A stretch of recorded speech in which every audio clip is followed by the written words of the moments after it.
In depth universe సిరీస్లో ఇది third video. Last 2 వీడియోస్లో మనం బిగ్ బ్యాంగ్ అంటే ఏంటి, సోలార్ సిస్టమ్ ఎలా ఏర్పడింది అనే విషయాలు తెలుసుకున్నాం. ఈ వీడియో విషయానికి వస్తే ఇప్పుడు మనం ప్రశాంతంగా కూర్చొని ఈ వీడియోని చూస్తున్నాం. కానీ మీరు కూర్చున్న ఈ చోటు కొన్ని సంవత్సరాల ముందు 8500 డిగ్రీస్ టెంపరేచర్లో ఉండి మన భూమి అంతా లావాతో నిండిపోయి మండే అగ్నిగోళంలా ఉండేది.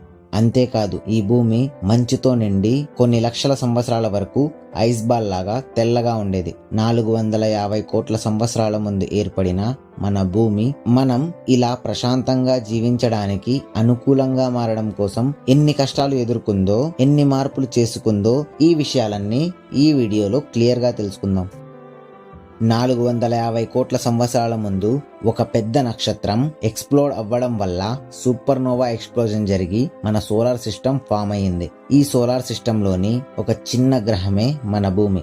సైంటిస్టులు చెప్పిన థియరీ ప్రకారం మన భూమికి మార్స్ గ్రహానికి మధ్యలో థియా అనే ఒక గ్రహం కూడా సూర్యుని చుట్టూ తిరుగుతూ ఉండేది. కొత్తగా ఏర్పడిన ఈ గ్రహాలలో గ్రావిటీ ఉండడం వల్ల స్పేస్ లో తిరిగే ఆస్ట్రాయిడ్స్ వీటిని ఢీ కొడుతూ ఉండేవి. ఇలాంటి కోట్ల ఆస్ట్రాయిడ్స్ ఈ థియా గ్రహానికి ఢీ కొడుతూ ఉండడం వల్ల ఆ గ్రహం మన భూమికి దగ్గరగా వచ్చి భూమిని ఢీ కొట్టింది. ఇంత భయంకరమైన కొలిజన్ వల్ల భూమి నుండి ఏర్పడిన డస్ట్ అంతా కణాలుగా మారి భూమి చుట్టూ రింగ్ లాగా తిరుగుతూ ఉండేవి. ఇలా కొన్ని కోట్ల సంవత్సరాలు తిరుగుతూ ఆ కణాలన్నీ ఒకదానికి ఇంకొకటి కలిసిపోయి చంద్రుడిగా మారాయి. అలా జరిగే టైంలో మన భూమి 1900 డిగ్రీ సెంటీగ్రేడ్ తో లావాతో నిండిన ఒక పెద్ద అగ్నిగోళంలా ఉండేది. అదే టైంలో కొన్ని లక్షల సంవత్సరాల వరకు ఉల్కలు, తోకచుక్కలు భూమి మీద వర్షాలలాగా పడుతూ ఉండేవి. అలా పడే ఉల్కలలో సోడియం, వాటర్ మరియు మినరల్స్ ఉండేవి. ఇలా 60 నుండి 70 కోట్ల సంవత్సరాల వరకు ఈ ఉల్కల వర్షం పడడంతో మన భూమి మెల్లిగా నీటితో నిండడం మొదలైంది. సైంటిస్టుల ప్రకారం ఈ ఉల్కల నుండి వచ్చిన నీరు, మినరల్స్ మన భూమి మీద ఉన్న అగ్ని పర్వతాలతో కొలైడ్ అవ్వడంతో ఈ టెంపరేచర్ జీవనానికి అనుకూలంగా మారి సూక్ష్మజీవుల నిర్మాణం జరిగింది.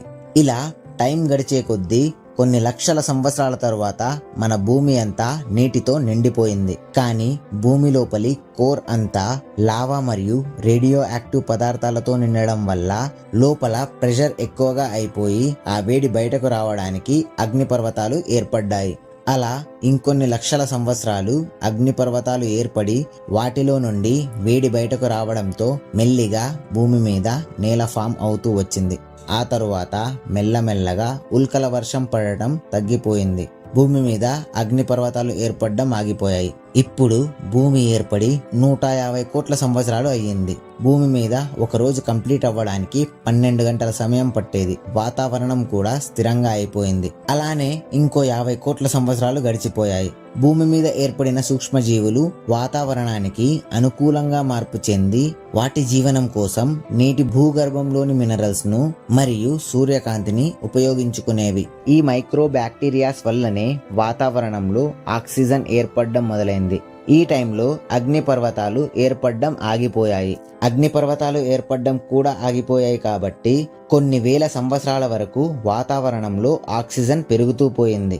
ఆ తరువాత భూమి మీద లిమిట్ కంటే ఎక్కువగా ఆక్సిజన్ అయిపోవడంతో వాతావరణం చల్లగా అవడం మొదలైంది. వాతావరణం చల్లగా అవడంతో నీటిలోని మినరల్స్ మరియు ఐరన్ ఆక్సిజన్ తో రియాక్ట్ అవ్వడం స్టార్ట్ అయ్యాయి. ఇలా ఇంకొన్ని కోట్ల సంవత్సరాలు జరిగింది. ఇప్పుడు మన భూమి వయస్సు 300 కోట్ల సంవత్సరాలు. ఈ టైంలో మన భూమి మార్స్ లా ఎర్రగా కనిపించేది. మరీ టైం గడిచే కొద్దీ భూగర్భంలో ప్రెషర్ ఎక్కువగా అయిపోయి భూమి మీద చాలా చోట్ల నేల చీల్చుకొని లావా బయటకు వచ్చింది. దీనివల్ల మరీ అట్మాస్ఫియర్ లో కార్బన్ డైఆక్సైడ్ పెరిగిపోయింది. భూమి నిండా యాసిడ్ రైన్స్ పడడం మొదలయ్యాయి. యాసిడ్ రైన్స్ వల్ల టెంపరేచర్ భయంకరంగా తగ్గడం మొదలైంది. అలా టెంపరేచర్ తగ్గుతూ భూమి అంతా ఐస్ తో నిండిపోయి తెల్లగా మారింది. ఇప్పుడు భూమి వయస్సు 380 కోట్ల సంవత్సరాలు. ఈ టైంలో భూమి మీద భయంకరమైన ఐస్ ఏజ్ వచ్చింది.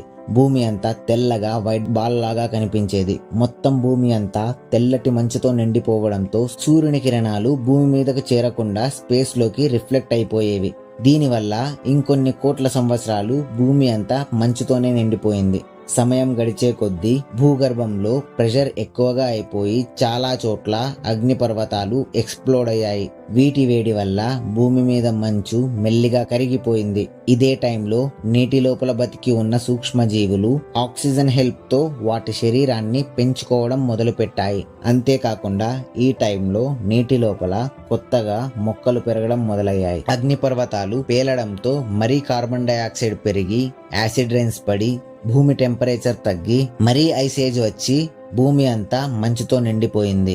మరీ అగ్నిపర్వతాలు పేలి ఆ ఐస్ అంతా నార్మల్ గా మారేది. ఇదే ప్రాసెస్ రిపీట్ అవుతూ కొన్ని వేల సంవత్సరాలు జరిగింది. దీనివల్ల సముద్రంలోని జీవులు మారుతూ ఉన్న వాతావరణానికి తట్టుకుంటూ వాటికి అనుకూలంగా మార్పు చెందుతూ ఉండేవి. ఇక నీటిలోని మొక్కల్లో కూడా మార్పులు వచ్చి అవి కూడా వాతావరణానికి అనుకూలంగా మారాయి. నీటిలోని సూక్ష్మజీవులు నీటి జీవుల్లాగా మార్పు చెందాయి. నీటిలోని జీవులు చెట్లు పెరగడంతో ఆక్సిజన్ లెవెల్ పెరిగి యాసిడ్ రైన్స్ తగ్గిపోయి ఓజోన్ లేయర్ ఫామ్ అయ్యింది. ఇప్పుడు భూమి వయస్సు 400 కోట్ల సంవత్సరాలు. భూమి మీద మొక్కలు పెరగడం స్టార్ట్ అయ్యాయి. రకరకాల చెట్లు పెరిగాయి. ప్రతి చెట్టు 80 నుండి 100 అడుగుల ఎత్తు, అంటే 6 అంతస్తుల భవనం అంత ఎత్తుగా ఉండేవి.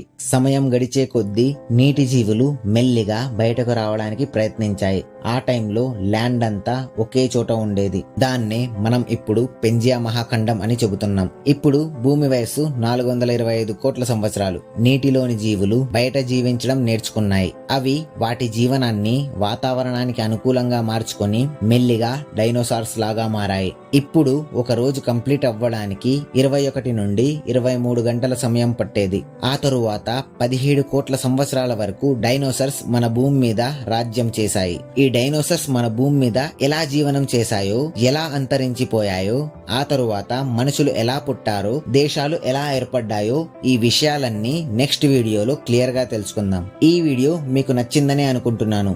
జై హింద్.